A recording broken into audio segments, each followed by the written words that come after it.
Good evening, tankers. You're watching the WGLNA qualifiers for Season 3. I'm Randall Rukil-Holcomb. Joining me is Andre Gritor Pengshua. Andre, how are you this evening? I am doing fantastic, Rukil. How are you? I am doing great. I'm really excited for these matches tonight. We're going to have some solid matches, better know than why anything we've seen so far. I'm excited for these matches Why, Andre? because the winner of today will move on into the beautiful Season 3 of WGLNA. It's quite a position to take up.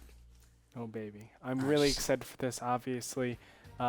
Four really strong teams have battled it out over a lot of days of competition to make it right here. And let me tell you, this qualifier has been packed. For those of you that haven't tuned in for the whole week, I mean, we had some of the best play, even better than last season qualifiers, and of course, the season before that. That's why it's so fantastic and amazing. Exactly. Our first match of the night will be the Googlybobbers versus C'est La Vie. And then we'll see LZ Slayers versus Victoria's Secret. And then, of course, the finals will be the winners of those two matches. We actually had a shootout earlier this week, Andre, and because we actually had one, we might actually see one tonight, so we might want to go over exactly what those are. Let's talk about the 742 format, and of course, the shootout that happens after that. Well, it could happen after that. 7x42 is 7 players per team, 42 tier points, with the highest tier point at 8. Normally we see 5 tier 8s and 2 tier 1s, and of course the T1s are so important. But it's a best of 5 for all these series, and it goes to a shootout if and only if there's a draw. That means, 2 wins, 2 losses, and a draw. The shootout, we take all of the teams to Malinovka, and we just line them up and let them go at it. And the last person standing will take the overall match. Yep. You can also follow us on Twitter, guys. Don't forget, I'm at Rukil, he's at Gritorp, we're at WGLNA. The VODs, if you miss anything, you can check them out at WGLNA.com or on YouTube, or here on Twitch even, Facebook.com/WGLNA. But our first match is about to start. That is Googlybobbers versus C'est La Vie. They're going to be on Prohorovka. Let's get into the battle.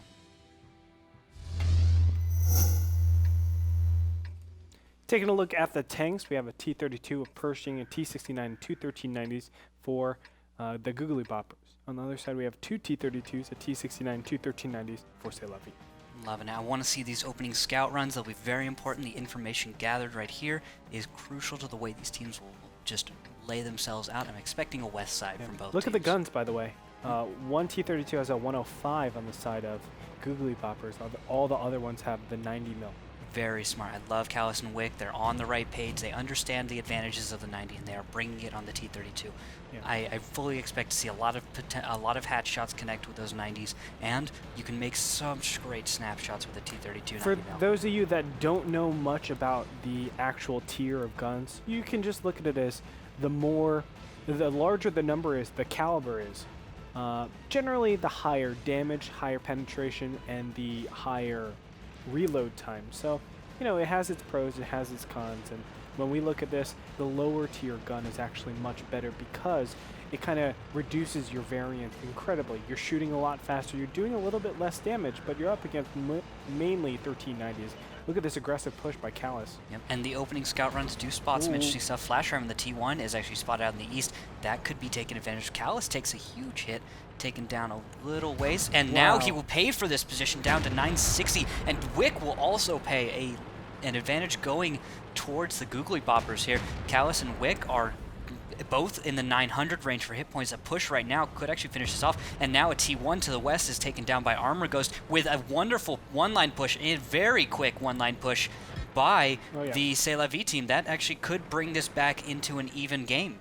Spoon, though, is in a great position. Still, I have to worry for Callis and the rest of his team, C'est La Vie. I mean, they've taken a lot of hit points already in the beginning stages, and yes, they are a bit heavier, but it's not that much here. The surround comes, 1390 is going to turret break, and look at that, 3 tier 8 tanks are pointing at T-32s that are not in the right position.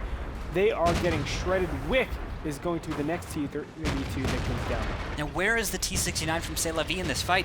This is a 4v2, easily going one way. 1390s are somewhere on the flank. They are putting out damage, but I don't see the T-69 Bao Bao. Where is Bao Bao? Bao Bao is in C1 at this point. Not a good position to be in. He was just sniping everybody, and obviously he didn't put out enough damage. Needs that hit point pool to be in there. The T-32s alone are not enough.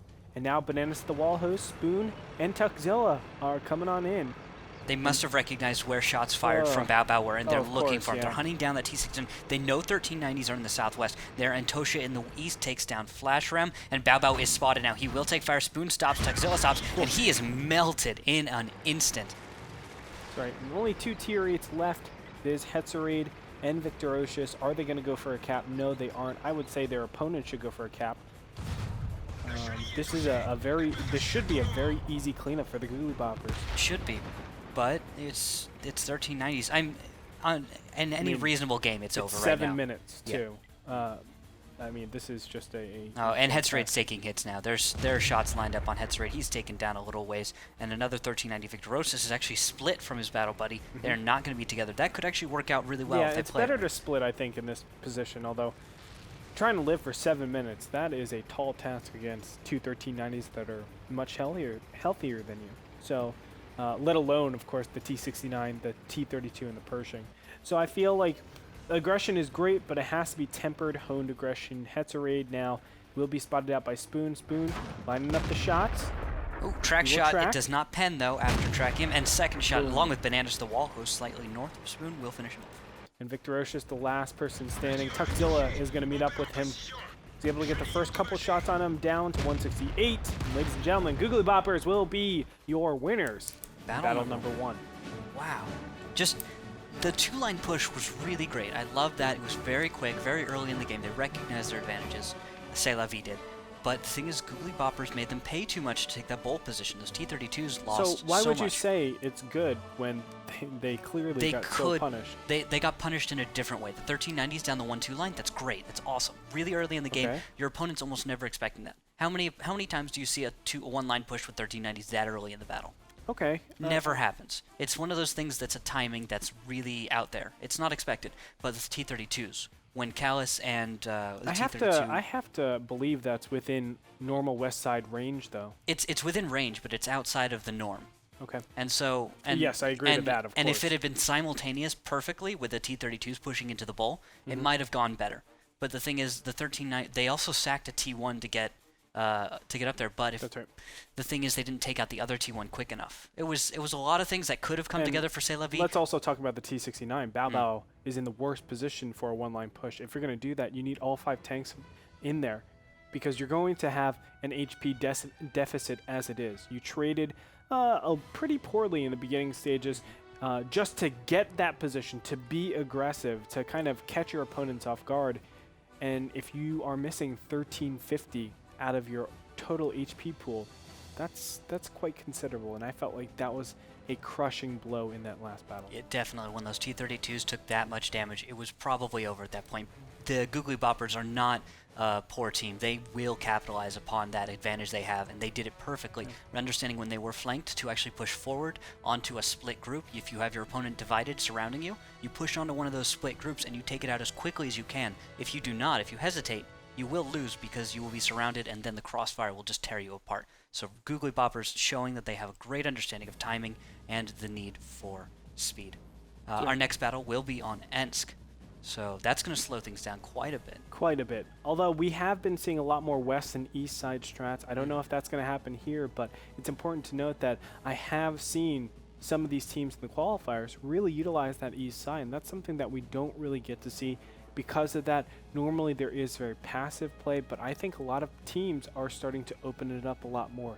East side, I feel, has a really, really cool advantage in mobility, getting down from north to south. I know that sounds minor, but a lot of times you could put east side pressure and then swing around and rotate all the way from, from your cap over to the west side, and then just get a jump on the west side position. So there are a lot of things that we've been seeing that have been changing up on Ensk, even though we've kind of thought it was figured out, I would say, to a degree. Well, it could be, and the thing is, it's really easy to play with a slow lineup on Ensk because you don't need exceptional levels of mobility. Yeah. So what happens is you can get around with 5100s and IS-3s, but if you can swing a 1390 in there, you can make it work. Yeah. And the thing is, medium tanks with 1390s have their place, and that is the mobility, especially on the east side. We'll have to see how they do that because battle number 2 has started on Ensk. Let's get into the battle.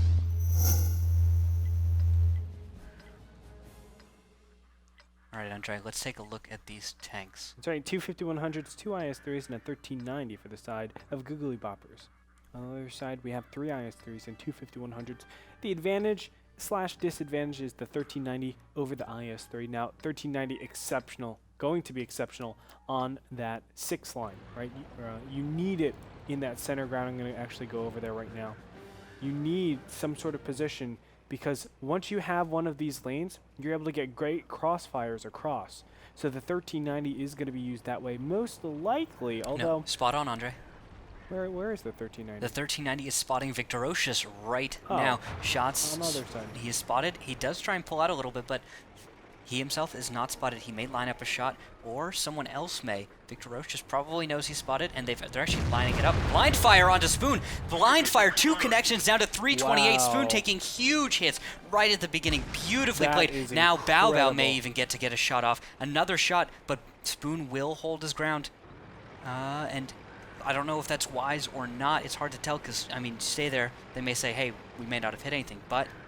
Okay, you're supposed... Well, wow. Just blind fire. Wow. Come next level right there from C'est La Vie. Just beautiful played. They understood how they were spotted. They said, let's guess and fire at this bush. They did it. 2 solid connections. Because think, just as I was saying, oh, the 1390 is so good at taking that 6 line, they're like, well, we know the 1390 is so good at taking that 6 line. Let's go ahead and punish that. Yeah, and they didn't even need to shoot that see it. bush. They didn't need to see it. They couldn't have seen him. Yeah. He's so far away and with such a camo value that even if he had fired from in that bush, he would not have been spotted by IS-3s. The view range is just not good enough. And what's so cool is that they don't know, they haven't had a confirmation that the HP has been eliminated yet. So right now they're still operating as if there's 5 healthy tier 8 tanks, but of course there isn't.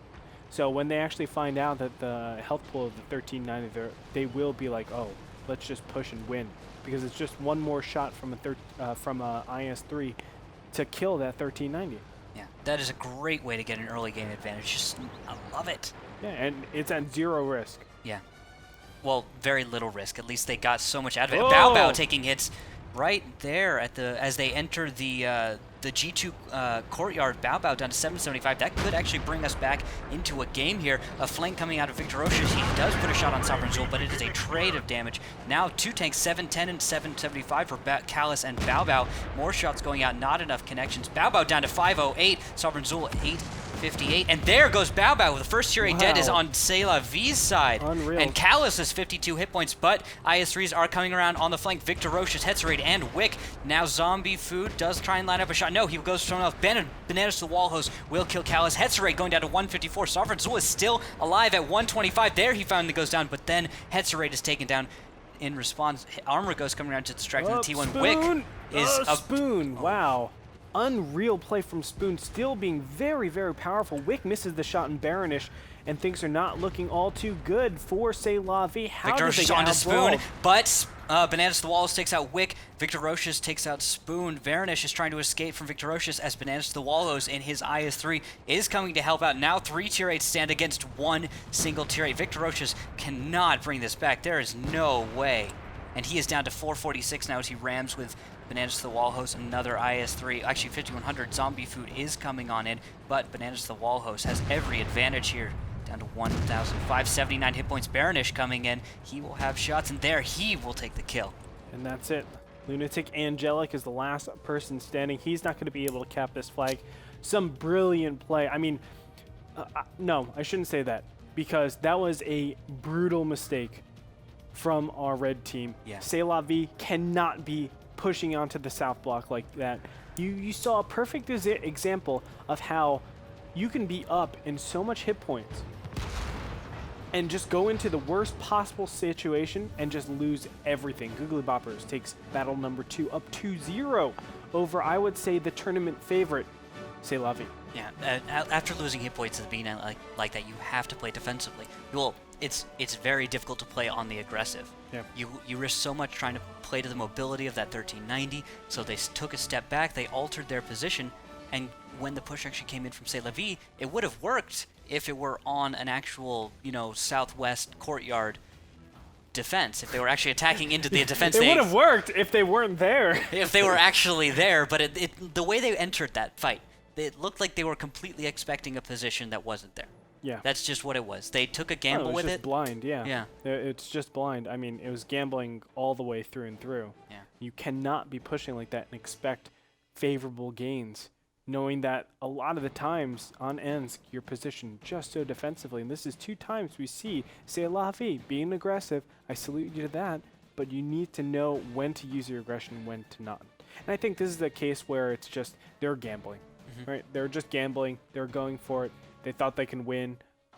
Didn't work out. Yeah, just the Googlybobbers also having a fantastic deflection of that aggression. Yeah. They completely just destroyed the 2 first IS-3s that came in there, taking almost no damage themselves. Do you ever think that it's just they underestimate their opponents? It's the Googlybobbers. You don't really expect them to be good because they're named the Googlybobbers, right? This is you've true. never really heard of them, but and if you're C'est la vie, man, yeah, the players on C'est la vie are incredibly high-level players. They are in, a lot of them are in the clan G, so they're used to being on top of the game. So to see a team, the Googlybobbers, who the heck are they, come out and perform so excellently, probably a shock to the core right now.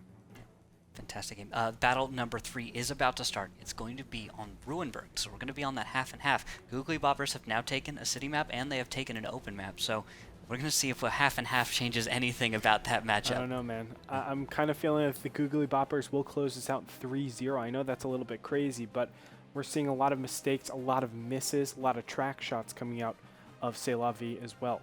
I mean, there was one position where they probably put out the same amount of shells as their opponents, and there was maybe 600 more damage done to themselves than they did to their opponents. So I think C'est la vie, something's not clicking right now. And I'm hoping they get it together, but Googlybobbers, they're just on a momentum streak right now. Yeah, well, it's both battles. We saw them losing health at point and paying for position. That pushed this on Ensk. They paid to get into the fight. They paid so much. Bao didn't even get a single bit of damage off. He got shots off. He didn't get any damage off. And I was taking a look at this at the end. I was like, what really set that off is he got focused really well, and he didn't get to pay for himself. He didn't get to mitigate the amount of health that he lost with any real damage. But everyone else on the side of Googlybobbers was doing damage just all over the place. Well, normally we would say it's no big deal because we just saw the landing zone slayers lose Joel like every single time, and then they 4v5'd or 3v5'd and won somehow. Yeah. But not in this situation. And I think, well, C'est la vie has their hands full. Yeah, definitely. Battle has begun. Ruinberg will be our battle number 3. As I look at the tanks, IS-3s all the time, but mobility can be key, just like on Ensk. Let's get into the battle, take a look at these tanks.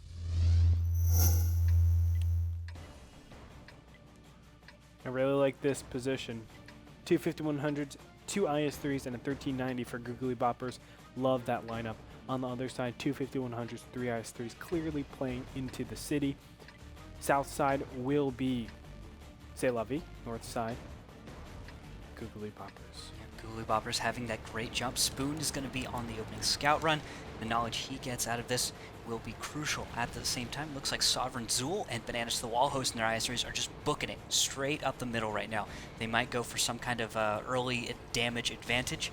Anything Spoon may spot if we see an aggressive, like overly aggressive C'est la vie advance into the east. The weirdest opening right now, and it's already being spotted. Go to my screen right now. Victor Roches and three other tier 8s.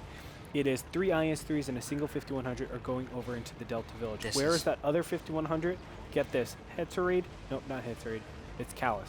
Callus and a T1 are going into the the center of the city. It's an interesting trap, but they're walking into a firing line. Zombie Food, Baronish getting on the high ground. Bananas the Wall host having crossfires. Zombie Food already beginning to connect shots and damage going out. Victor Roche is taken down to half health. Hetzeraid actually having Callus having side shots. He put shots into Zombie Food down to 704, and that will actually stem some of this damage going off.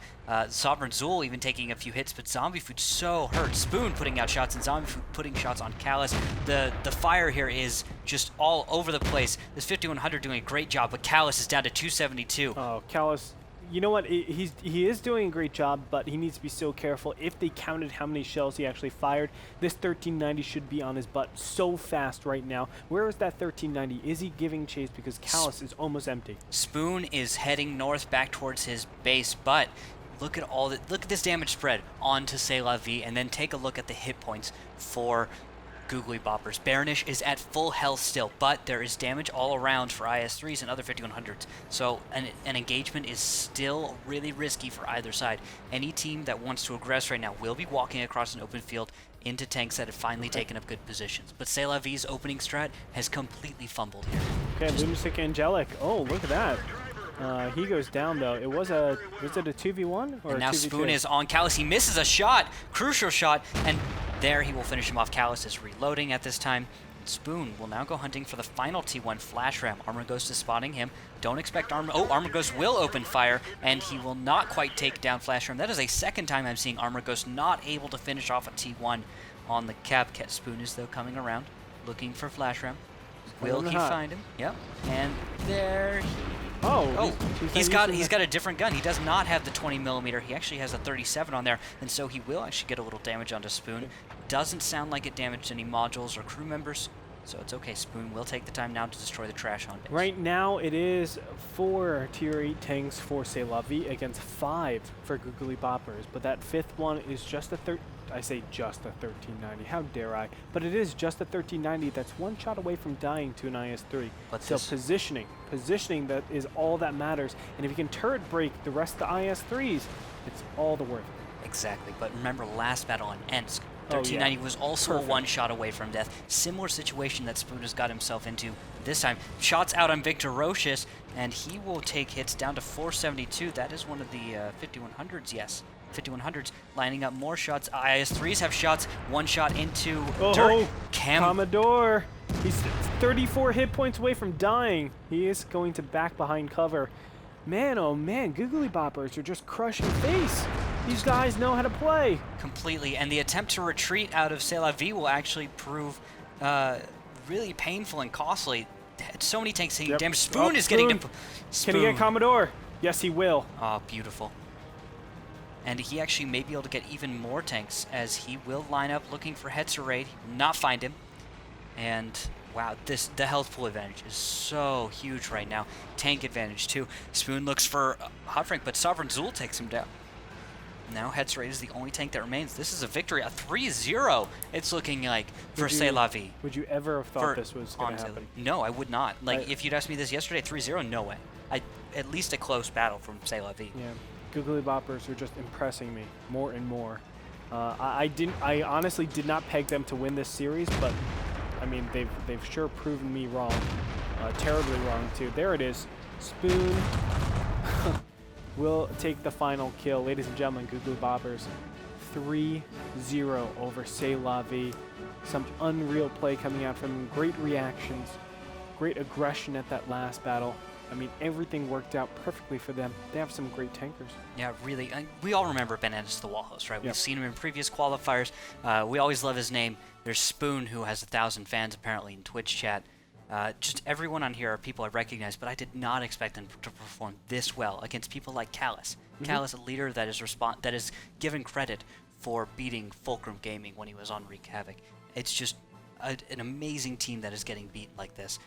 The finals, Googlybobbers will advance. We'll see them later on tonight. Our next battle, Landing Zone Slayers versus Victoria's Secret. Now, this is a matchup that really surprises me. I was talking to a bag of kittens yesterday, and he was like, I think Victoria's Secret is going to take the whole thing. And I was like, wow, that's pretty bold. I was like, Landing Zone Slayers are really good. I mean, we saw them do some sick brawling yesterday and come out from impossible numbers. I don't know how they did it, but their IS-3s are amazing. Victoria's Secret, though, Refuse to Die, or not Refuse to Die, Bag of Kittens was just saying, yeah, this is a team that we practice with a lot. They're really good.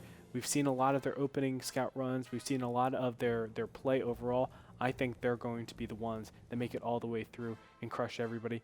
And they even said C'est La Vie is going to be the only problem for Victoria's Secret. So now that C'est La Vie is done, maybe Victoria's Secret just moves into the finals. Or maybe Googlybobbers are actually something that they did not account for, and they have to watch out for that. I think so. Yeah, Googlybobbers going to have to watch out for to see if that happens. But the thing is, Landing Zone Slayers have been so potent. They managed to actually take out huge teams in this tournament. Just Completely surprising. Actually, before we get into our next match, we're actually going to head to a quick commercial break. When we come back, we'll talk more about these teams and our expectations. Don't go anywhere. You're watching WGLNA Qualifiers for Season 3.